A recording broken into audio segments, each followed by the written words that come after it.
Tonight, the major storm about to hit the Midwest, Chicago at this hour, then headed east. Dangerous driving, winter storm warnings in effect, just as millions begin travel for the holiday week. President Trump tonight blasting Senator Al Franken, but remaining silent. Nothing on Roy Moore. And Roy Moore's wife tonight saying the president should thank them. The five-alarm fire, the race to get to seniors who were trapped in authorities just a short time ago, and what they've now revealed. And breaking at this hour here in New York City, more than 200 firefighters battling a massive four-alarm blaze ripping through an apartment building.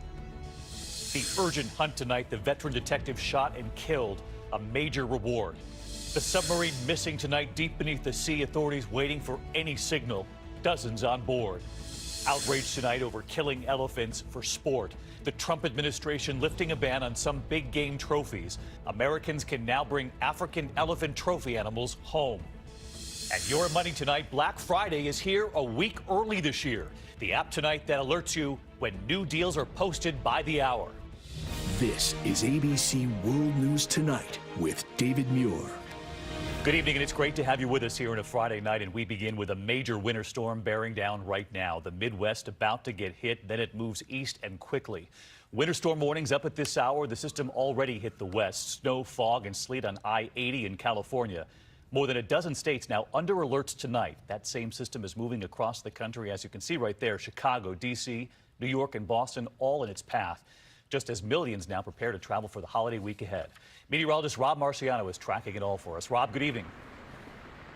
Good evening, David. We saw what this storm did to the west, and now that the center is over the mountains, it's really going to start to wind up. Look at the map tonight, a strengthening storm with all these advisories. Still have winter storm warnings posted, but wind advisories across at least 15 states. The wind now is going to be the big story with this. Chicago, you're getting rain tonight. That will continue, but the winds will strengthen tomorrow and through St. Louis and through Memphis, Nashville, then in Louisville as well tomorrow night. Cincinnati, getting into Pittsburgh. Some strong storms with these as well. Then to the eastern seaboard, D.C., New York, and Boston Sunday morning. Most of the rain is gone, but the wind hangs, as does the cold and the snow. The wind chills Monday morning, teens and 20s. That wind's going to feel cold. It's also going to slow down air travel, and if you're driving on the highways, any sort of crosswind will nudge your car around. So two hands on the wheel if you're driving. David? Good advice. Rob Marciano leading us off. Rob, thank you. We turn next here to the national outcry over sexual misconduct. Tonight, the president is now weighing in, blasting Senator Al Franken after a woman accused him of forcibly kissing her during a USO tour before he was a senator. But the president has remained silent on Roy Moore. How does the White House explain this? And by weighing in, does the president make himself vulnerable? Here's ABC senior White House correspondent Cecilia Vega tonight. It didn't take long for President Trump to weigh in on that photo of Senator Al Franken as he appeared to grope a sleeping woman. In a late-night tweet, the president said, "The Al Frankenstein picture is really bad, speaks 1,000 words. Where do his hands go in pictures 2, 3, 4, 5, and 6 while she sleeps? And to think that just last week he was lecturing anyone who would listen about sexual harassment and respect for women." That searing rebuke came just hours after the accusations against the Minnesota Democrat became public. But as for the more than week-old allegations accusing Alabama Republican Senate candidate Roy Moore of sexual misconduct, should Roy Moore resign, Mr. President? Do you believe his accusers? The president ignored our questions repeatedly. With those non-answers and that attack on Franken, tonight the allegations of sexual misconduct against President Trump himself are back in the spotlight. From that Access Hollywood tape, you know, I'm automatically attracted to beautiful. I just start kissing them. It's like a magnet. You just kiss. I don't even wait. And when you're a star, they let you do it. You can do anything. Whatever you want. Grab them by the to the more than dozen women who came forward during the campaign, alleging everything from sexual assault to harassment and inappropriate behavior. All of these liars will be sued after the election is over. Today, we put the question to the White House. If it's fair to investigate Al Franken and the allegation made by his accuser, is it also fair to investigate this president and the allegations of sexual misconduct made against him by more than a dozen women? Look, I think that this was covered pretty extensively during the campaign. We addressed that then. The American people, I think, spoke very loud and clear when they elected this president. But how is this different? I think in one case specifically, Senator Franken has admitted wrongdoing and the president hasn't. I think that's a very clear distinction. No sign of Franken in the wake of radio host Leanne Tweeden's bombshell claims about their work together on a USO tour in 2006.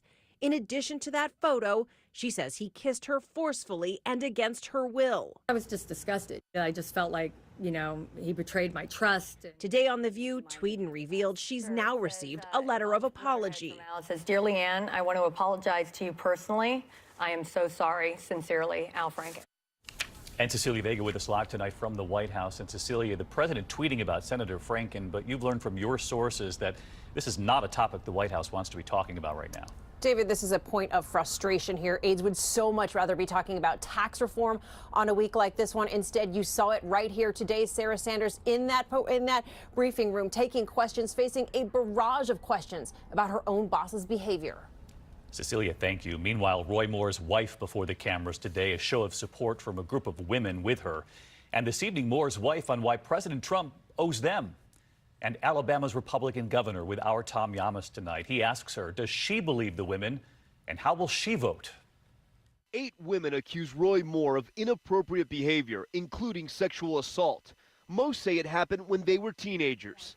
But today, Kayla Moore defended her husband. Wow, we're in a battle. Who knew? Moore, surrounded by female supporters, insisting her husband never did anything inappropriate. He has always been an officer and a gentleman. Yes. He is a loving father and a grandfather. And most important, he is a Christian. And sending a message to President Trump. You're welcome. I personally think he owes us a thank you. Have you noticed you're not hearing too much about Russia? But Moore refused to take questions. Mrs. Moore, any message to the accusers? Any message about the allegations?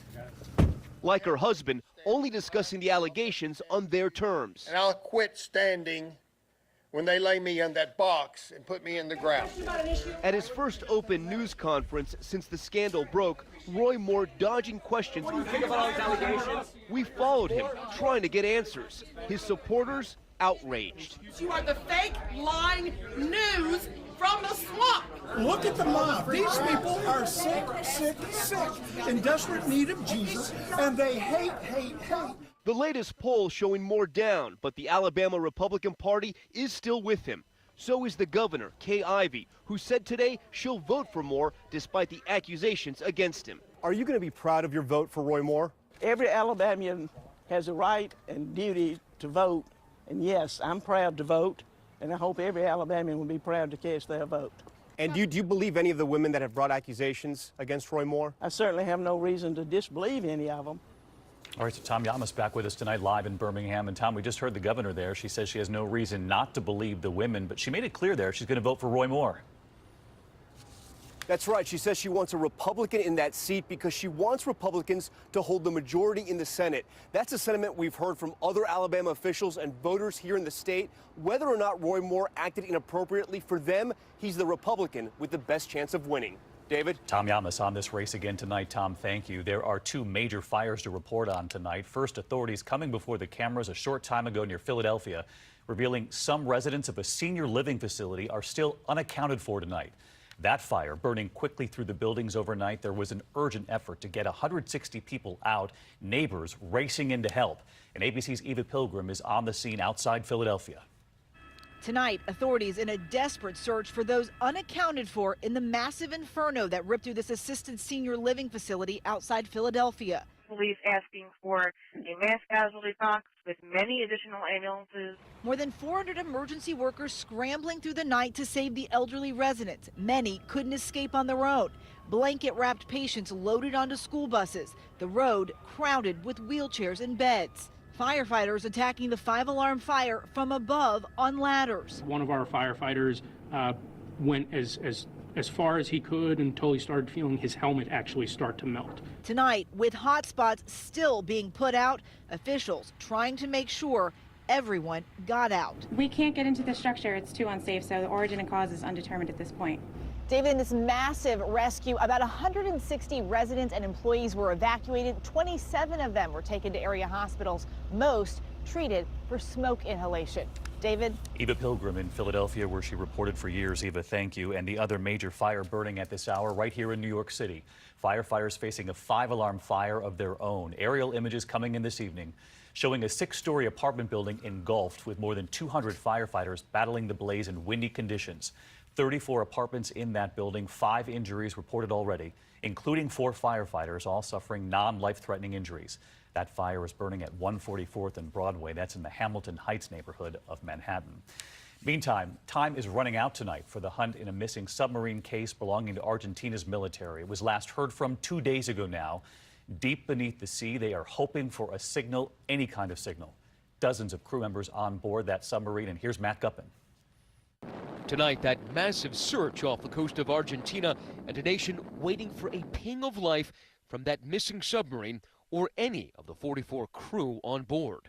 The San Juan is just one of 3 submarines in the Argentine Navy. The crew seen in this video navigating the seas by paper charts and periscopes. It was supposed to be a routine trip from a base in Ushuaia on the southern tip of the continent to the San Juan's home base of Mar del Plata. Argentina has deployed Navy ships, planes, and helicopters in the search about 250 miles off the southern Argentine coast. Local media reporting a fire on board knocked out communications at some point on Wednesday. If you don't know where the submarine is, where it's in distress, then you can have all the rescue gear in the world and it's not going to make a difference. And David, we've just learned that the U.S. has deployed a plane to that massive search site in a rescue operation becoming all the more urgent because it's believed there's only enough air left in that submarine to last the crew for a number of hours. David. All right, Matt Guppin with us on this tonight. Matt, thank you. Next here, the outrage this evening after a decision by the Trump administration lifting a ban on importing trophies of elephants hunted in Africa. Here's ABC's David Wright. The majestic African elephant is still a threatened species, but as of today, big game hunters who kill these creatures in Zambia or Zimbabwe will be allowed to get their trophies through U.S. Customs. President Trump is not a big game hunter, but his sons are. That's Don Jr. in 2011, an elephant tail in one hand, a knife in the other. In an interview 2 years ago, Don Jr. insisted the money hunters spend on safari helps protect these creatures. It all gets used. Nothing gets wasted in Africa. That money goes to fund the anti-poaching leagues that prevent the people from going in and doing damage. But his own mother seems to disapprove. Ivana Trump wrote in her memoir, "Why go to Zimbabwe to shoot Bambi and Dumbo?" They want to kill one of these animals to get a trophy for the room. Today's announcement is sparking outrage across the political spectrum, from Fox News commentator Laura Ingraham to, just today, Ellen DeGeneres. Elephants show compassion, sympathy, social intelligence, self-awareness. The White House is pushing back, saying this action comes after a study by professionals at the Department of Fish and Wildlife. Still, conservationists are not convinced. David? David, thank you. There is news on the Reverend Jesse Jackson tonight revealing his very personal battle. The civil rights leader revealing he has Parkinson's disease. He was diagnosed in 2015 and says getting around has become more of a challenge. Reverend Jackson says he plans to dedicate himself to physical therapy, hoping to slow the disease's progress. He said, "I do not see this as a stop sign," saying, "I would rather wear out than rust out." There is still much more ahead on World News Tonight this Friday. The urgent manhunt right now for a cop killer. Federal agents smashing through doors. The veteran detective and father was shot in the head and killed. The major reward tonight. Also at this hour, 3 prisoners on the run. Authorities revealing how they escaped and where they're searching. And your money tonight, Black Friday, apparently is here this year a week early. And the app tonight that apparently alerts you when deals are posted, even by the hour. Didn't know about this one. We'll be right back. Every year we take a girls trip. Remember Nashville? Kimchi barbecue. Amazing honky tonk. I can't believe you got us tickets. I did. I didn't pay for anything. You never do. Send me what I owe. I got it. I mean, you did find money to buy those boots. Are you serious? Is that why you don't like them? Those boots can make a unicorn cry. Yeah, tears of joy. The Bank of America mobile banking app. The fast, secure, and simple way to send money. I take pictures of sunrises, but with my back pain,